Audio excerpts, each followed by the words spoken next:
Welkom by jou weekse nuushoogtepunte deur Nuusnou, die nuustydskrif wat jou help bybly. Waarna kyk ons die week? 25 miljard rand. Dis baie geld. Genoeg vir nog 'n goudtrein of 'n half miljoen laagkoste huise of 5000 skole.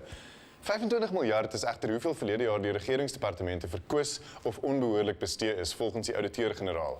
Lees meer in Nuusnou. Die woord pornografie is genoeg om mense warm onder die kraag te maak. Party sê verbied dit.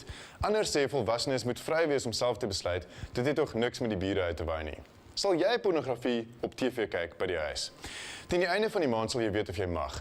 Dis wanneer die onafhanklike uitsaai-owerheid van Suid-Afrika sal besluit oor 'n private TV-dienste aansoek om porno uit te saai aan mense wat betaal. Verwag 'n vuurwarm gesprek. Baie vroue reken die modelle op die wêreld se loopplanke is te maar. Liewe genade, jy kan al ribbe stel.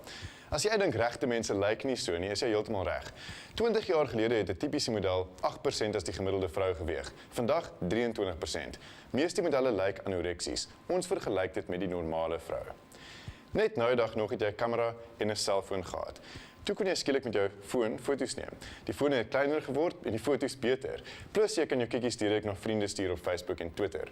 Verkope van slimfone skiet nou op terwyl kameras al hoe meer sukkel. Wie weet, dalk is daar binnekort 'n kamera wat jou sommer direk na jou vakansiebestemming neem.